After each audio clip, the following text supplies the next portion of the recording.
Buenos días. Bueno, les doy la bienvenida al seminario de trastornos afectivos del curso de psiquiatría del año 2020. Antes que nada quiero presentarme. Yo soy la profesora agregada Laura Sarugo, médico psiquiatra de la Clínica Psiquiátrica de la Facultad de Medicina, magíster en psiconeurofarmacología, egresada de la Universidad de Maloro de la Argentina y diplomada en psicoterapia en servicio de salud, posgraduada en psicogeriatría y psicogerontología de la Asociación de Neuropsiquiatría Argentina.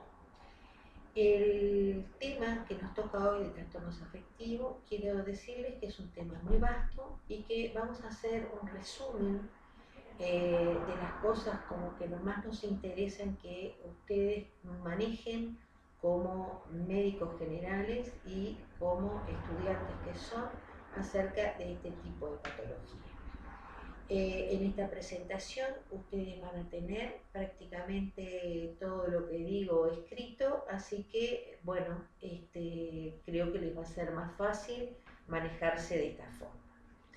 Muy bien, vamos a la definición primero, el estado de ánimo. Bueno, ¿qué es el estado de ánimo? Se define como el tono vital interno que influye en el comportamiento de la persona y de la percepción en el mundo.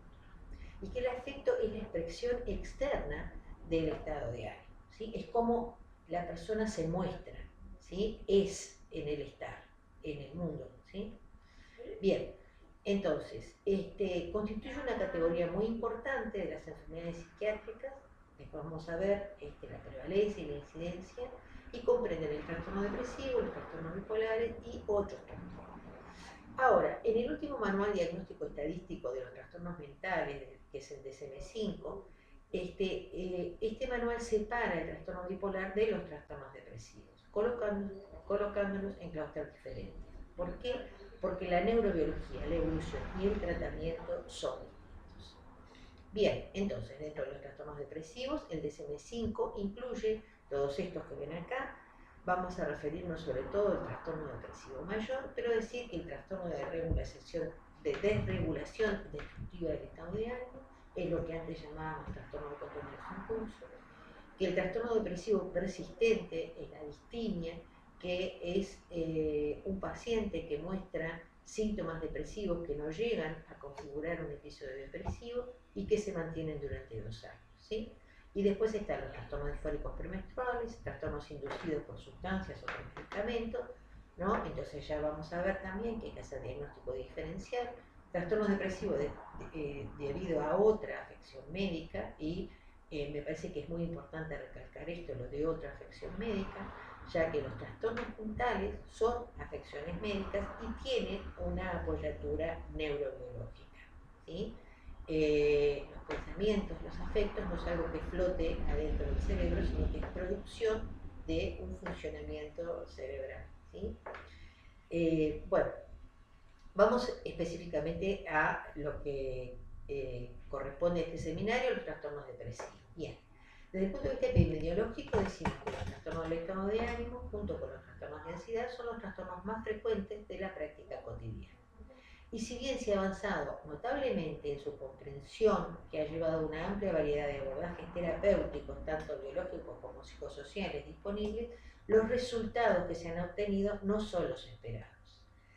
Entonces, desde el punto de vista psicopatológico y semiológico y clínico, este tipo de trastornos tienen una gran complejidad. Podría ser la justificación de la falta de restitución ad integro de sus tratamientos.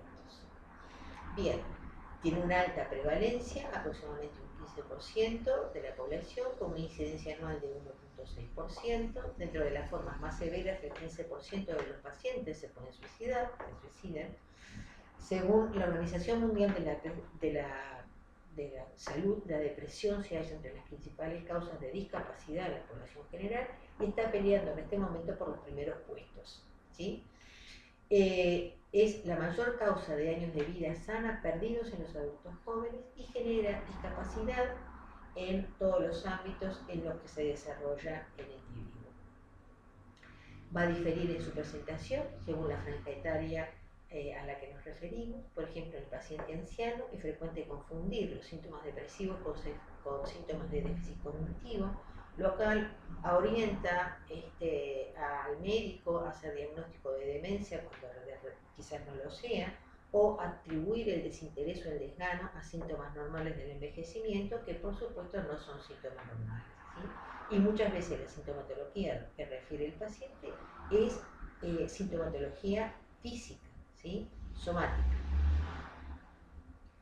Bueno, en los niños y adolescentes la sintomatología también es diferente, presenta irritabilidad y síntomas referentes a lo conductual.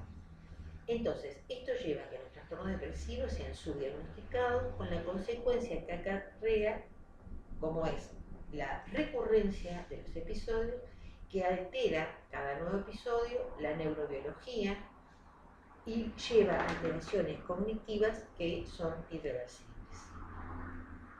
Se presenta con mayor frecuencia en el sexo femenino, ¿sí? En relación de 2 a 1, 10% en las mujeres, 5% en los hombres.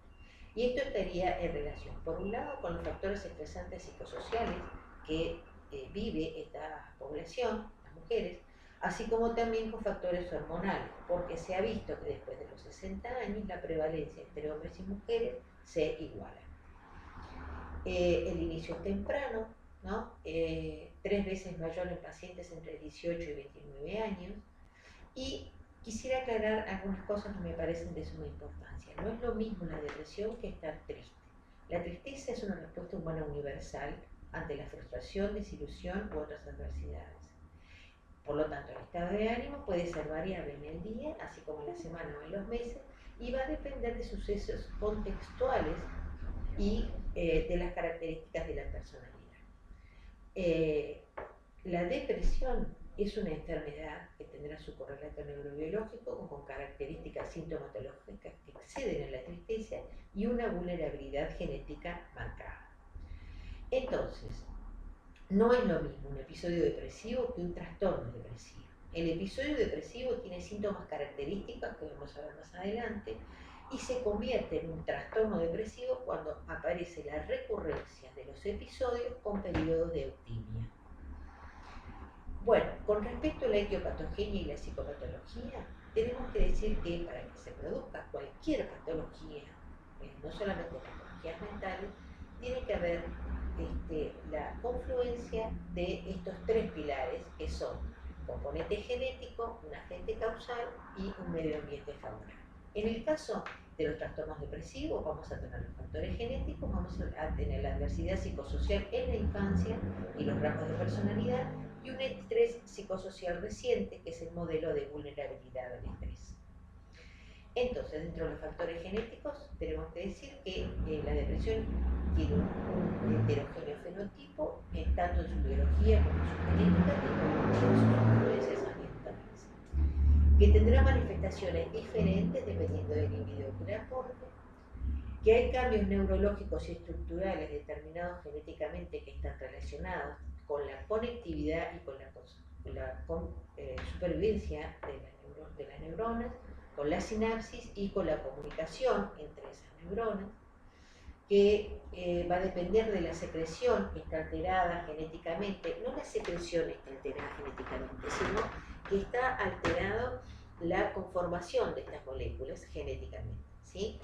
Y, por ejemplo, va a estar alterada la conformación molecular de los factores neurotróficos o el factor de crecimiento nervioso, del factor neurotrófico derivado del cerebro y del factor de crecimiento del endotelio vascular y de la metabolización de neurotransmisores. Hoy sabemos que el cambio de un aminoácido en la cadena de ARN, de ADN del BDNF va a determinar una función alterada de esta molécula en su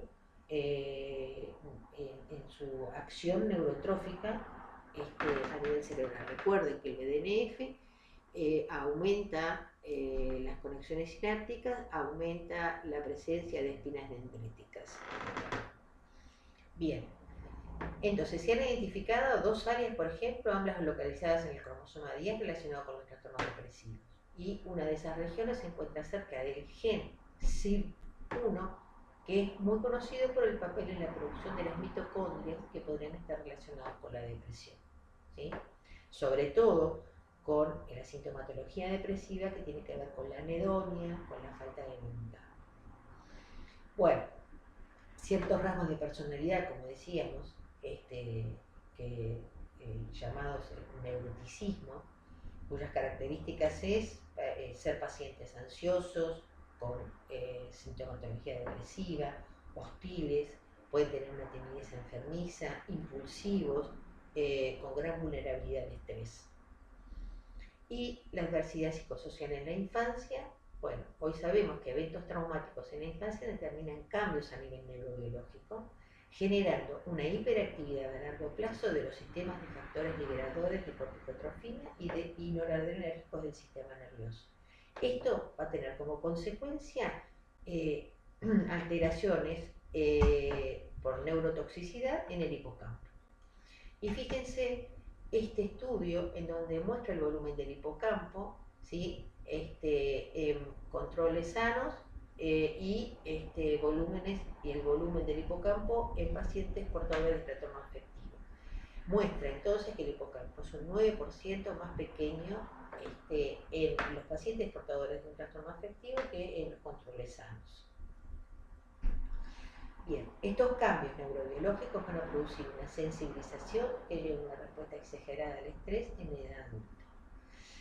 Y un estudio hecho en el año 2015 mostró el impacto de los acontecimientos en la vida de la infancia y el trauma de la niñez en la aparición y la recurrencia de los trastornos depresivos y de ansiedad. Y mostró que el maltrato infantil es un factor de riesgo ambiental clave que induce vulnerabilidad para desarrollar nuevos y recurrentes episodios de depresión y ansiedad común. Bueno, vamos a ir a la clínica. Primero que nada, decir que el diagnóstico de depresión es clínico todavía, ¿sí? O sea que se hace diagnóstico mediante una detallada anamnesis y semiología. El síndrome depresivo presenta al paciente desaliñado, con un desaseo, adelgazado o con un aumento de peso. Su facies es de ceño fruncido o de tristeza, con una mirada hacia abajo, pudiendo no establecer contacto visual. La conciencia, la atención está disminuida, tiene dificultad en la concentración, alteraciones de la memoria. Es un paciente que vive en el pasado y no puede hacerse cargo del presente. No presenta desorientación temporoespacial, está bien orientado, colabora en forma pasiva con la entrevista, o sea que es una entrevista dirigida porque el paciente no habla espontáneamente. Tiene un humor triste con una falta de sensaciones de placer, la anedonia, con un desgano, con un desánimo, con la voluntad disminuida. Tiene síntomas de ansiedad y angustia, llora, opresión percordial, desasosiego, irritabilidad, anestesia pasiva, o sea que no manifiesta emociones. El pensamiento es lento, de tono bajo, monocorte, puede llegar al mutismo, al semimutismo, y pueden aparecer ideas de muerte o suicidas. Tiene discurso que se centra sobre todo en temas tristes, ideas de valorización, melancolía, autorreproche, culpa, que puede adquirir un carácter delirante. La psicomotricidad está inhibida, tiene conductas basales alteradas, el sueño está alterado, tiene un insomnio o una hipersomnia. En general presentan un despertar precoz, 2 horas antes de lo estipulado en despertarse. Tienen apetito disminuido o aumentado. Y el síndrome descrito lleva al diagnóstico de episodio depresivo mayor si dura más de 2 semanas. Y según la intensidad de los síntomas puede ser leve, moderado o grave. Muy bien, la afectación cognitiva va a estar presente desde el inicio de la enfermedad. Entonces, sabemos que la depresión produce alteraciones en la concentración, en la atención y en la memoria, ¿sí?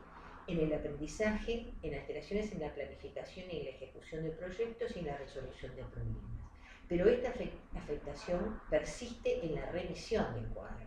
O sea que sobre todo las alteraciones mnésicas, la toma de decisiones y la flexibilidad son las responsables de las dificultades laborables y de las pérdidas de trabajo, jubilación anticipada de causa médica que tienen estos pacientes.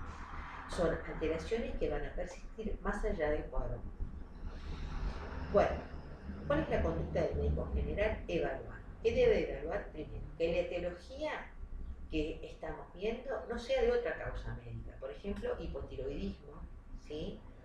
Que los síntomas depresivos no sean secundarios a la adaptación a ser portador de otra enfermedad, que los síntomas depresivos sean causa de efectos adversos de algún medicamento. Por ejemplo, es frecuente los pacientes que toman analgésicos y antiinflamatorios, que pueden tener síntomas depresivos, ¿sí? También con los beta bloqueantes se puede ver.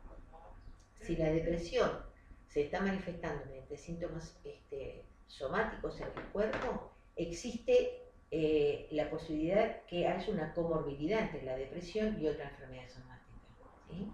Y estas situaciones se van a confirmar o descartar a través de la anamnesis, del examen físico, de la paraclínica, de los antecedentes psiquiátricos y de los rasgos de personalidad. Entonces, como decíamos hoy, lo más importante es la anamnesis, una buena entrevista, una buena semiología y muchas veces la entrevista con terceros para confirmar o tener mayores aportes de síntomas de familiares o cuidadores. Bueno, ¿cómo se diagnostica? Entonces, tenemos los criterios diagnósticos del episodio depresivo mayor según el DSM-5, que dice que el ánimo depresivo es casi diario durante la mayor parte del día, desde hace 2 semanas o más de 2 semanas, y desde un momento preciso y reconocible, y se presenta más o igual de 5 de los síntomas que vamos a enumerar ahora, incluido más de uno de los 2 primeros, o igual a 1, ¿no? Entonces, el estado de ánimo depresivo, la disminución significativa del interés en casi todas las actividades y o de las sensaciones placenteras relacionadas con ellas, un apetito aumentado o disminuido o pérdida importante relacionado con una dieta o incremento de peso, ¿sí? Insomnio o hipersomnia, agitación o inhibición psicomotora, sensación de fatiga o pérdida de energía, sentimiento de minusvalía o sentimiento de culpa infundada, disminución de la destreza cognitiva, dificultades en la atención o en la toma de decisiones, pensamiento recurrente de muerte, no solo de temor a la muerte, pensamiento suicida recurrente sin un plan determinado, intento de suicidio o un plan suicida, ¿sí? La clasificación internacional de enfermedades CIE-10, yo se las traigo porque posiblemente vean, muchas veces escrito, códigos, ¿sí? Entonces, que el paciente es portador de un F33, un F32, ¿sí? Entonces, el F32 es el episodio depresivo, ¿sí? Y dentro del episodio depresivo está el episodio depresivo leve, el moderado, esto según el CIE-10, ¿no? Grave sin síntomas psicóticos, grave con síntomas psicóticos, ¿sí? Otros episodios depresivos y episodios depresivos sin clasificación. El F33, trastorno depresivo recurrente, episodio actual leve, bueno, acá van a tener todos los diagnósticos según el CIE-10. Y se debe considerar también la distimia depresiva, que se encuentra junto con la ciclotimia dentro de los trastornos del humor o afectivos persistentes, que es el F34, ¿sí? Entonces, les vuelvo a repetir, cuando ustedes vean el código F34, 33, 32, ya saben que está referido a trastornos depresivos. Bien, diagnósticos diferenciales. Muchos otros trastornos médicos y neurológicos pueden producir síntomas depresivos. Por ejemplo, endocrinológicos, el hipotiroidismo, la enfermedad de Cushing, neurológicos como enfermedad de Parkinson, demencia, epilepsia, ¿sí?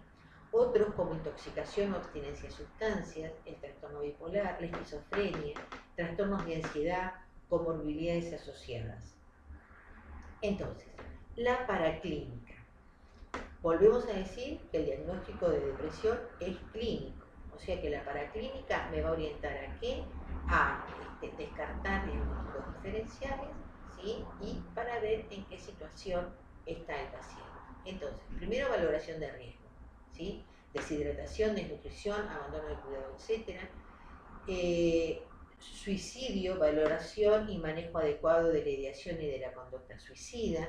Los estudios paraclínicos se van a utilizar para valoración general del paciente, como decíamos, y descartar otras patologías o la presencia de comorbilidades.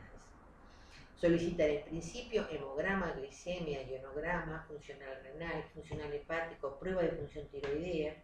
Puede ser necesarios también serología de VIH, electroencefalograma, pruebas de imagenología cerebral, ecografía abdominal, ¿sí? Pero volvemos a decir que la paraclínica es para descartar o evaluar en qué condiciones está el paciente. Bien, ¿cuáles serían las comorbilidades de los trastornos depresivos? Bueno, se vincula con la diabetes, con el cáncer, con el Alzheimer y fundamentalmente con enfermedades cardiovasculares. Se asocia con mal pronóstico para el síndrome coronario agudo y la depresión lleva un deterioro funcional. Y miren esta gráfica. Esta gráfica muestra el porcentaje de mortalidad en pacientes que tienen infarto de miocardio y están deprimidos, ¿sí? Con respecto a los no deprimidos. Bien, el tratamiento. Bueno, consulta con psiquiatra de forma urgente si hay ideas de muerte o de autoeliminación, síntomas psicóticos, falta de sostén familiar, alteración grave de las conductas basales, del sueño y de la alimentación. Tres pilares fundamentales en el tratamiento.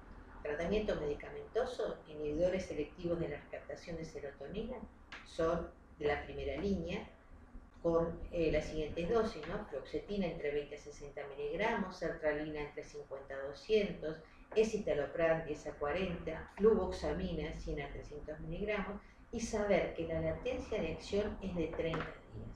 ¿Por qué? Porque el efecto no tiene que ver con el aumento en la sinapsis del neurotransmisor, sino la reacción en cadena que esto produce, que va a determinar, como decíamos hoy, la formación de determinados factores que tienen que ver con el aumento de la sinapsis y con el aumento de las conexiones. Por eso demora 30 días. Sería una de las razones de la latencia de su efecto. Bien, cosas importantes. Los inhibidores de la recaptación pueden provocar al inicio malestar digestivo, cefalea, síntomas inespecíficos de ansiedad que disminuyen y desaparecen a medida que se mantiene el tratamiento, que es la tolerancia. Al inicio de la administración de un medicamento antidepresivo puede aparecer lo que antes se llamaba el coletazo de la melancolía. El paciente está deprimido, pero está más activo. Eso lo lleva de repente a ejecutar un plan suicida que venía ya teniendo en su cabeza. Por eso es muy importante vigilar en los primeros días de la administración del medicamento. En adultos mayores y sobre todo en mujeres puede producir hiponatremia. Cuidado con la hiponatremia porque se puede manifestar de la misma manera que la sintomatología depresiva, ¿sí? Al asociarse con otro inhibidor de la recaptación de serotonina o con algunas plantas medicinales como el hipérico, pueden ocasionar síndrome serotoninérgico. Tener cuidado en cómo se inicia el tratamiento. Se tiene que iniciar con titulación, primero con dosis bajas subterapéuticas durante los primeros 4 o 6 días, que nos permitirán controlar los síntomas adversos del inicio. Y a largo plazo presentan efectos en la esfera sexual en donde el 70% de los pacientes se quejan de nervios. Bueno, segundo pilar, tratamiento psicológico, apoyo psicoterapéutico, vínculo con el paciente de confianza y empatía, evaluar la licencia médica dadas las alteraciones cognitivas que pueden producir accidentes laborales. Y el tratamiento social, la psicoeducación de la enfermedad a la familia, a las redes sociales del paciente. Se debe dar a conocer la medicación indicada, las conductas de riesgo y la evolución esperable. Una de las cosas que siempre escuchamos es que, inclusive también por parte de los médicos, de decirle al paciente que hay que ponerle voluntad. Y justamente la voluntad es la que tiene enfermo, ¿sí? Es como pedirle a una persona que tiene una alteración funcional que no, que corre. Así que esto no lo vamos a poder decírselo.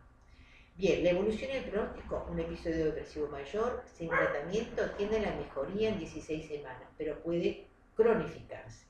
Hasta en 50% presenta un trastorno bipolar, debutando con un episodio depresivo.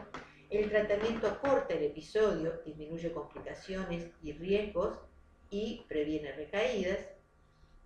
Y esto, que el trastorno depresivo mayor, la evolución clínica es periodo prodrómico, semanas y meses, síntomas por al menos 2 semanas, duración sin tratamiento 6 meses o más, del 5 al 10% del primer episodio parecerá un episodio maníaco, con tratamiento del 20 al 30% tiene una remisión parcial, del 5 al 10% un curso crónico, más de 2 años, y hasta el 80% es recurrente.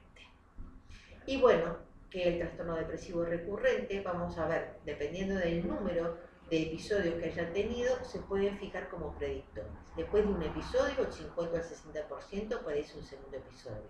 El segundo episodio, 75% padece un tercero. Tercer episodio padece un 90% un cuarto.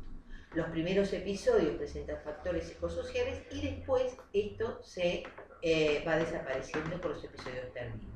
Y la duración promedio de los ciclos de recurrencia es de alrededor de 13 meses.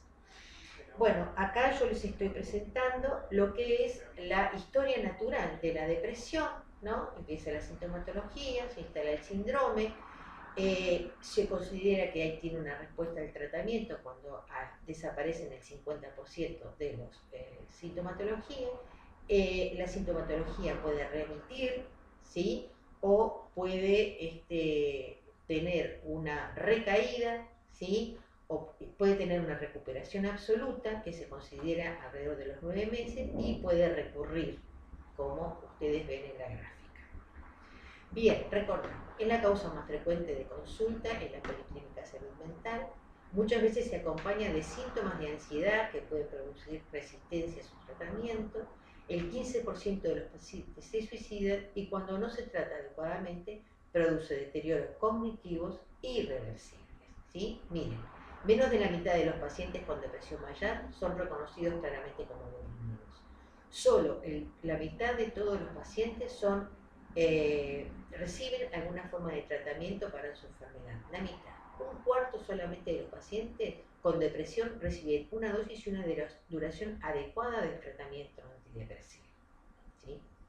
Y bueno, llegamos a la hora, damos por finalizado y agradecerles mucho y bueno, nos vemos hasta la próxima. Y acá ustedes van a tener la bibliografía que hemos usado y recomendado para este seminario. Nos vemos pronto.